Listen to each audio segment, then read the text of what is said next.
tí mo rí sọ̀rọ̀ ìyá àbẹ́jọ ọmọ aráyé lè ní oríṣiríṣi ló pín sí. Bẹ́ẹ̀ àkọ́kọ́ tí mo fẹ́ sọ rí pé mo update kan tí mo ní pàṣẹ tá a fi nà yàlé ọ wà lókè àjà fìyàwó. Nígbà tí Gébú kọsẹ̀ nígbà ìkọsẹ̀ Gébú ìgbà yẹn ni àǹtí Fọlúkẹ́ làwọn náà padà wá láti gbé NGO wọn dìde. Ṣé ẹ mọ̀ pé fẹ́ẹ̀ kàn tẹ́lẹ̀ àǹtí Fọlúkẹ́ náà ń tọ́jú òpìpù tẹ́lẹ̀ lára àwọn bíi 2023 kó tó di pé discover Gébú kí ó tó gbé Gébú rebẹ̀. Ọ̀rọ̀ ń fẹ́ ṣe bí ìjà bákan bí at the end of the day àǹtí Fọlúkẹ́ yọwọ́ yọpá yọsẹ̀ lórí ọ̀rọ̀ wọn. Wọ́n wà lọ́dọ̀ Gébú kọ́lé fún wọn ó ṣe ó mọ̀. Ń gbọ̀ wá dà gẹ́gẹ́ bí ẹni pé Gébú kọsẹ̀ tó èèyàn ní ń bá wọn sùn gbogbo ìgbà yẹn. Madam Fọlúkẹ́ náà wá dìde láti wò pé káwọn lo avenue yìí láti gbé NGO wọn dìde because NGO yẹn ti ní issue ní gbogbo ìgbà àkọ́kọ́ yẹn. God forgive me ṣé ẹ rí téèyàn bá ní issue pẹ̀lú èèyàn ẹ má jà máa dúró dègbà tí ẹlòmíì yóò sọ̀rọ̀ ẹni yẹn láìda káwa náà wá gbé tiwa wọlé kò dáa tó. Now ṣé ẹ mọ̀ wípé this time around àǹtí Fọlúkẹ́ àwọn ni ìyáálé báyìí Gébú ni the other person. Now ntí Mohammed ìwé pé pàṣẹtà fi nà yálé bó ṣe wùwà àìmoore sáǹtì Fọlúkẹ́ in the first place iná ni wọ́n ṣe sí Gébú. Bẹ̀ ìgbà tán padà wá bóyá as a result of pé àìlé nǹkan kan burúkú fẹ́ kùn pàjẹ́ everybody deserve a second chance bóyá ni Madam Fọlúkẹ́ tún fi gbọ́n padà. Wọ́n gbọ́n wá gbọ́n padà wọ́n wá yakayama Gébú wọ́n nílé tó kọ́ fún ilé inú igbó ni wọ́n ní pangolo mọ́tò in fact mo gbọ́ directly lẹ́nu àǹtí Rọ́mọkẹ́ àbíkí lórúkọ ọmọ ìyá àbẹ́jì lórí ibi tó ti lọ join live stream tó ti ní pangolo mọ́tò tó gbé fáwọn èèyàn kì í sẹ́nu báyìí sọ̀rọ̀ sẹ́ni tó bá sí èèyàn lóore fa pé pangolo mọ́tò tó gbé fáwọn kò fáwọn ń wọlé kò ṣe kò mọ̀ wọ́n sáà sọ pé inú igbó nínú ilé hùn bí ó ṣe kórè ìgboro nù ìgboro kan wáyà kó lọ́hùn Madam Fọlúkẹ́ bí wọ́n sanwó ọdún méjì ń gbòòrò hùn nta gbọ́ ni pé wọ́n lò tó sùn mẹ́rin tí wọ́n fi kókó òun léhùn wọ́n tún wá gba báláǹsì owó tó kù lọ́wọ́ ẹ́jẹ̀ǹtì láì sọ fún Fọlúkẹ́. Meanwhile ó kọ̀ láti wọ́n ń kó padà rágbàlá Fọlúkẹ́ sì pè ọ̀tọ́ sẹ́ǹdì owó sí wọn wọ́n ṣàlàyé fún ọ pé wọ́n ti ń kó padà lọ àgbàlá in court inú igbó tán nínú igbó ni. So èyí ni mo wá ń sọ pé ẹni tó bá ti ya láìmoore sẹ́nìkan tẹ́ ẹ bá lo avenue pọ̀ ya láìmoore sẹ́nìkan wọlé yóò hùwà ìmoore sẹ́yìn náà. tọ̀rọ̀ mi lọ ni pé ẹni tó bá ti nírú ìwà bá ń lọ́wọ́ òun náà yóò hùwà ìmoore sí ọ. ni mo ṣe sọ pé attitude téèyàn kan bá fún àwọn ará ibi tí wọ́n ti ń bọ̀ is very important because ẹjọ́ TikTok ẹ bá mi power tap ó ló máa determine attitude tí ó fún wọn náà tó bá di wípé wọn náà bá gbà mọ́ra. Rí Madam Fọlúkẹ́ ṣe tó ń bínú ni pé ẹ lè pààyàn mọ̀mọ́ yìí ẹ̀yin lè pààyàn o ibi tẹ́ ẹ ti sọ pé ò dáa ibi tẹ́ ẹ ti sọ pé ò ṣe tẹ́ ẹ sọ pé inú igbó ni kò sẹ́ni tí ò ṣọ́ọ̀kì o ìṣọ́kọ all of us torí pẹ̀lú wọ́n ti ṣe fẹnu yakayama abẹ̀yìn àti Gébú in fact ẹ ti rò pé lè padà àbẹ́mọ̀ lójú bí bọ́tà wọn kú tí wọ́n gbé lọ ọbẹ̀ gan yóò jíǹde padà ni dead body wọn kò ní lọ ọbẹ̀ mọ́ lẹ́ máa rò bí dìse mọ rí nù sẹ́rí gbogbo ẹni tó bá ti ya ọ̀lẹ problem ni ẹ fẹ́ ṣiṣẹ́ ẹ fẹ́ ṣe nǹkan kan ẹ fẹ́ wà responsible. Kí ni rationale? What is the rationale behind the fact that Aunty Rọ́mọkẹ́ yẹn feel that their caring or their upkeep is the duty of the general public? What makes her think that general public ló yẹ kó tọ́jú òun àti màmá òun? Kí ni rationale behind it? Gbogbo èèyàn ń ṣiṣẹ́ ni. Mo ti ṣe classroom 3 lẹ́ni yìí lórí ọ̀rọ̀ ni mo wà. Bẹ́ẹ̀ ni mo ṣe literacy, mo ṣe content creation, mo ṣe O level fáwọn ọmọ. Kí n tó tún wá mo wo time wo oúnjẹ tí mo fẹ́ ṣe ráyè ṣe Ọlọ́run ló ní ra búrẹ́dì kan tí mo rò ní mo sáré ya jẹ tí mo mú mi sí tí mo bẹ̀rẹ̀ live stream. Mo dẹ̀ lè jẹ́ kó bí ìdàgọ́ 9 alẹ́ lórí Friday chat yìí. Iṣẹ́ là ń ṣe ọ̀rọ̀ sísọ gan iṣẹ́ ni. Àwa tá a tún ní other work tá a tún ṣe we work round the clock. Ẹ̀yin wá jókòó kí ni in tó fún yín ní impression pé general public ló gbọ́dọ̀ wà responsible for the upkeep of you and your mother.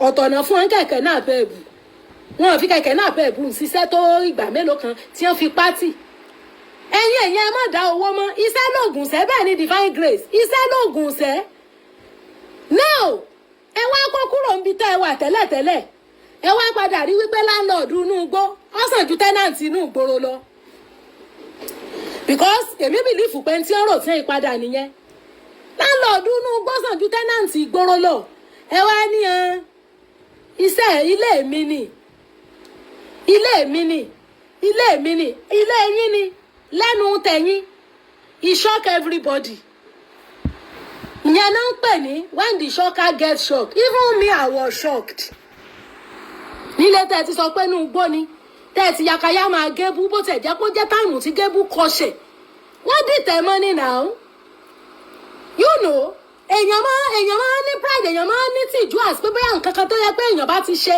téèyàn bá ti fẹnu tẹ́ńbẹ́lú nǹkan èèyàn padà lọ ọbẹ̀ mọ̀ ńgbà ẹ mọ̀ pé padà wà kí lè tẹ́ ẹ hùwà ìmoore bẹ́ẹ̀ ni láńlọ́ọ̀dù inú igbó ṣé àwa sàn ju tẹ́nàǹtì ìgboro lọ ṣé báwọn náà sọ pé inú igbó níbẹ̀ yẹn kí lè tán wá kó padà síbẹ̀ sí tán wá ń sọ pé ilé mi ni ẹ dẹ̀ mọ̀ pẹ̀lú ẹ̀yìn ni gbogbo tí wọ́n á ṣagbátẹrù bí wọ́n ti mú ikú ọ̀bẹ ibo lẹ fẹ́ kí wọ́n fojú sí ọlọ́mọdé tó jẹ́rìí ọ̀rọ̀ lára èèyàn yes tá a bá nàró ẹ̀ dáhùn sọ̀rọ̀ tọkọ-tìyàwó tá a máa ń sọ lórí péèjì wa ń bì you know ilé fi rí àwọn obìnrin míì tí wọ́n ti kó lọ tí wọ́n láwọn ò fọ́kọ mọ́ tí wọ́n ti fẹnu tẹ́ńbẹ́lú ọkọ ńgbọ̀n bá wá dé ní ọkọ mi ìbọ̀yán rè mú nọ́mbà ń bẹ̀ ni tọ́lẹ̀ ṣe nọ́mbà 2 nọ́mbà 3 nọ́mbà 4 ń bẹ̀ wọ́n á wà padà sẹ́rí padà wá ibi tán ti ní ọ̀daràn tọ́lá náà ti consider gbogbo pros and cons pé wọ́n wulẹ̀ báwọn sanwó ọdún méjì ń bí ni ọ̀lẹ tí ń bẹ nínú ara àwọn ó ti lágbára ju káwọn ọmọ rówó ilé ìtúnsan lọ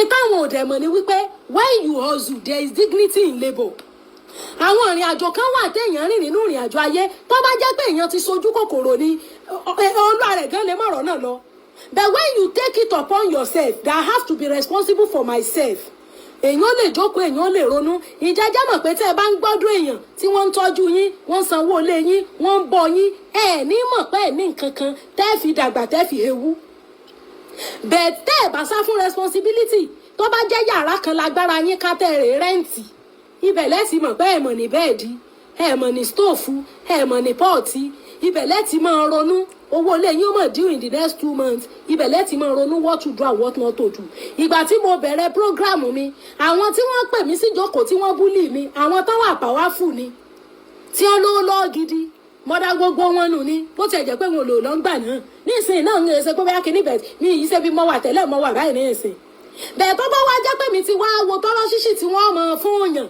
tẹ́mi ò wà responsible for myself ṣé ẹ mọ̀ wípé olúwarẹ lè mọ̀ rìnnú rò wọ́n bá ní ọyá mọ́ sọ̀rọ̀ kó àtòbò mọ́ olúwarẹ ọ̀panu mọ́ ní gbé pélé wọn ló ń gbé ọ̀fẹ́ wúlò fúnra ẹ bẹ̀yàrá kan tó rán tó lọ́ọ̀rẹ̀ lágbára àti rẹ́ǹtì gbà náà tó lọ́ọ̀rẹ̀ ọ̀jẹ̀ láńlọ́ọ̀dù lówó ṣé ẹ mọ̀ pé gradually lọ́lọ́ náà mọ̀ gbé èèyàn ga irú àrùn ọmọ kẹ́hùn ọlọ́mọ fi yàn sẹ̀sìn irú ẹ̀sìn tó ta wọn wá ṣe ní ìsìn ìkọ̀yẹ́ kéèyàn ó ṣe irú ẹ̀sìn báhùn látàrí pé èèyàn yọ̀lẹ yeah people cannot continue to contribute money for you irú àmì báyìí téèyàn bá mi kí nǹkan kan ṣẹlẹ̀ kí wọ́n á bọ̀ contribute lórí péjì mi máa sọ pé àwọn fáǹsì mi àwa kì í dáwó fún yàn tá a bá fẹ́ ṣe give away á ṣe give away lápò ara wa iye tágbára wa bá ká ṣùgbọ́n ká sọ pé ẹ mọ̀ pé wá mọ̀ dáwó àwa kì í ṣe tẹ́lọ̀ mi ò bá dẹ̀ gbọ́ràn ńgbà ń bá upload tí ní ṣe sórí péjì tẹ́nìkan kan ọ̀sán náírà kan fún un ṣé ẹ mọ̀ pé kò ní níwọ̀n bọ́ wọn upload ẹ̀ ẹjọ́ torí ọlọ́run èèyàn máa ń responsible ni nínú iṣẹ́ téèyàn bá ń ṣe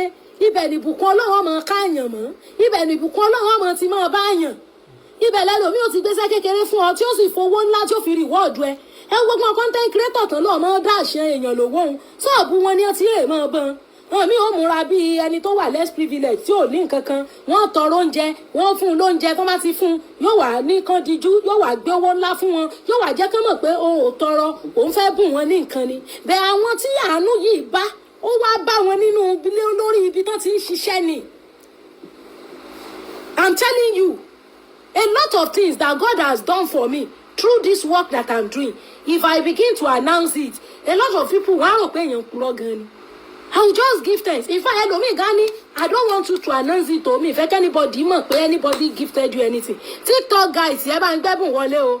torí tí show bá ti ń dùn máa báyìí a máa ń gbàgbé láti power tap. If you are not gifting, please keep tapping. Tẹ́ ẹ bá gift ẹ bá mi tap, bẹ̀yìn tẹ́ bá ní gift ẹ bá mi drop ẹ jọ̀ọ́. So ẹ jọ̀ọ́ nítorí Ọlọ́run àǹtí Rọ́mọkẹ́ yẹn bá ń tag fídíò, let it get to her. Ẹ jẹ́ kí fídíò yìí get to àǹtí Rọ́mọkẹ́. Ẹ lọ wá iṣẹ́ ṣe mà. Iṣẹ́ lóògùn ṣẹ́. Iṣẹ́ lèèyàn fi máa ń jàre ìṣẹ́ o. Ẹ jọ̀ọ́ nítorí Ọlọ́run. Iṣẹ́ lèèyàn fi máa ń jàre ìṣẹ́.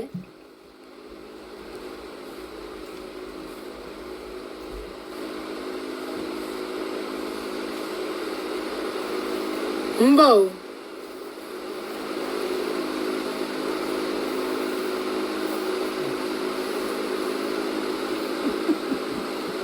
Iṣẹ́ lèèyàn fi ń jàre ìṣẹ́ fa.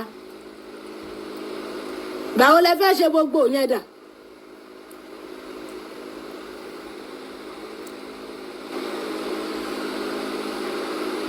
ń bọ̀.